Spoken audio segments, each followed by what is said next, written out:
Divided They Fall by Regina A. Blackburn. Chapter 1. I was running late to catch my plane to Atlanta. I called my best friend Jerome last week to tell him to make himself available for my Friday evening arrival there. I wasn't eligible for vacation for another 5 months. However, when my boss said that he needed someone to go to Atlanta to get a client's signature for some court documents, I jumped at the chance. Because of their money-conscious mentality, they had already tried handling the matter via fax. But in this case, a fax would not be admissible in court.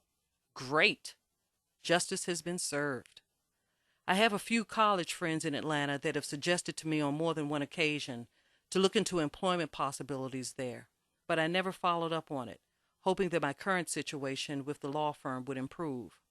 Now, I'm not so close-minded to the idea. As a matter of fact, my plan now is to work a few months with the firm, then get the hell out. Hainsworth, Fussell, and Younger don't appreciate my talents, and I'm tired of trying to convince them what a gem they have in me. Getting the client's signature in Atlanta should not take more than an hour, at the most. Then the rest of the weekend trip belonged to me. Perfect planning. From Atlanta's International Airport, I called Jerome to let him know that the flight was in, and as usual, he was there. He and I attended Howard University in Washington, D.C. together. It seems like we've always been close. Jerome is now a stockbroker for Rubenstein and Kraft, a major brokerage firm in Atlanta. He has done extremely well for himself, and as a result, for Rubenstein and Kraft. He's advanced to become one of their most valuable employees. Unlike me, he is doing something that truly makes him happy and getting the big bucks for it. During college, Jerome had a terrible reputation for being a ladies' man, so much so that I pinned him the nickname of Rome, R-O-M-E. It was actually Rome, R-O-A-M, because of his many infidelities. He had so many women available to him that he maintained a chart that hung on the inside door of his closet that kept track of who's who and who did what. I used to think it terrible of him, being such a womanizer, but I later come to realize that Jerome could only do what they allowed him to do, and judging from the information on his closet door, he didn't have many saying no to anything.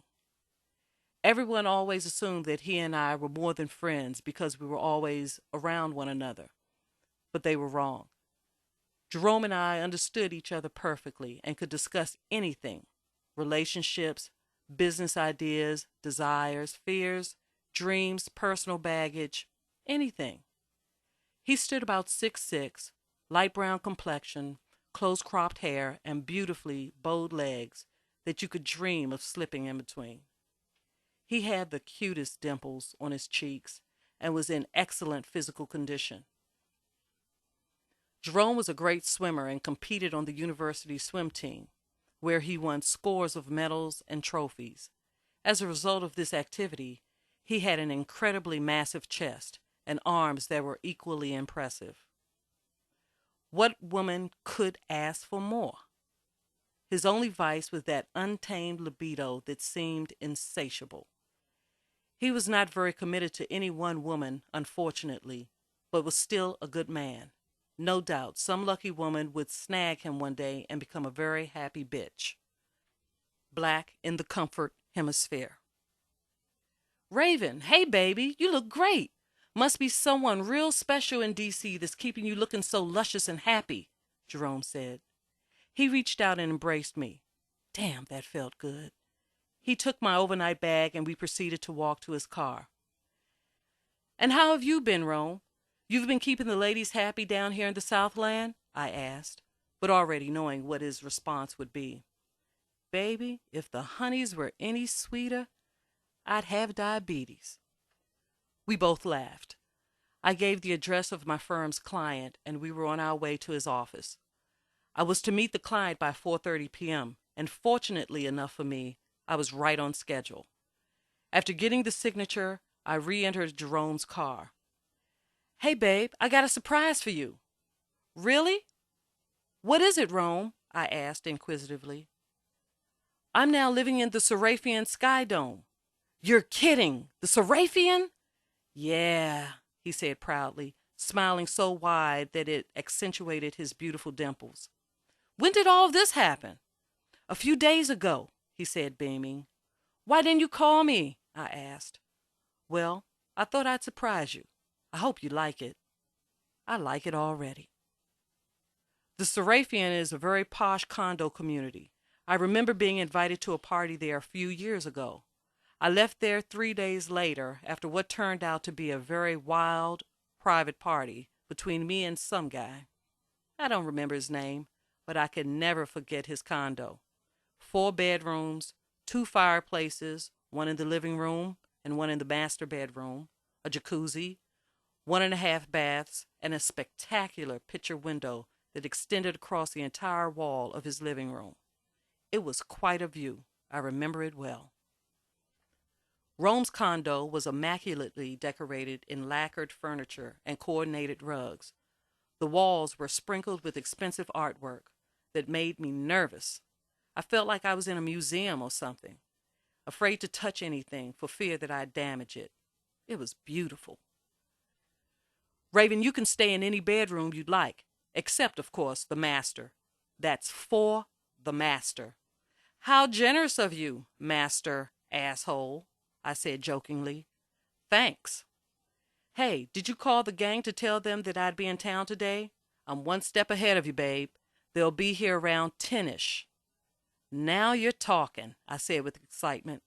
I miss them all so much. With the exception of Mitch's wife, Anita, we were all alumni of Howard University and have maintained some degree of communication ever since. I walked down a hallway and turned a corner. I gasped. The picture window was directly in front of me, and I was spellbound. The view of Atlanta's skyline was breathtaking. I walked down a couple of stairs into the sunken living room just to get closer to the clouds. See something you like, little lady? I jumped, not having heard his footsteps approaching. I'd become hypnotized by the city's magnificence and stood there with my mouth agape. I don't recall the city looking as beautiful, I said in almost a whisper. Your new place sure does show it off well. Yeah, it does, doesn't it? We both just stared out of the window in silence for what felt like a full minute. Hey, Rome said, breaking the moment. There's a new club that just opened up a few months ago that I've grown kind of fond of. It's called Penny Lane. The live jazz is the best around. I know how much you like that, he said, smiling. That sounds great. I haven't heard good music in a long time. Speaking of good music, have you heard anything from... Well, now that you've brought it up, I did talk to him about a year ago, Jerome said. And, well, the man still loves you, Raven. And how do you profess to know what's in Parker's heart? Doth thou have X-ray vision? I said facetiously. As a matter of fact, I do. Just ask my women, he said, smiling. Come on, Rome, I pleaded. Okay. He told me this himself. I turned my head away from him, trying to prevent him from seeing my face. I felt myself becoming too emotional to not be involved with him anymore. You know, he really hurt me. I remember, Jerome said. But what's past is past. A typical male line, I said, half serious and half joking. But I think a part of me will always love him too. But never again like that. Never again with any man to that extent, I said with conviction. I can understand that, babe. Didn't mean to hit that nerve, as he grabbed me and gave me a head noogie. We laughed, and it took away some of the seriousness of the moment. I decided to get some rest before the evening's festivities. I told Jerome to wake me around 9 p.m. I figured that would give me enough time to dress, and I should be nice and refreshed. I laid across the king-size guest bed and turned on the clock radio that was sitting on the nightstand. Whitney Houston was singing Didn't we almost have it all? A tear welled in the corner of my eye as a reminder of the pain of me and Parker's time together. I closed my eyes and drifted off to sleep, thinking only of Parker Woodfield and what could have been.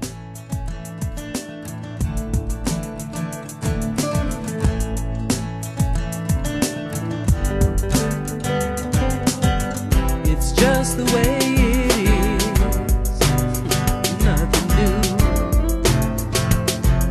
Together we stand, divided they fall, hiding in plain view.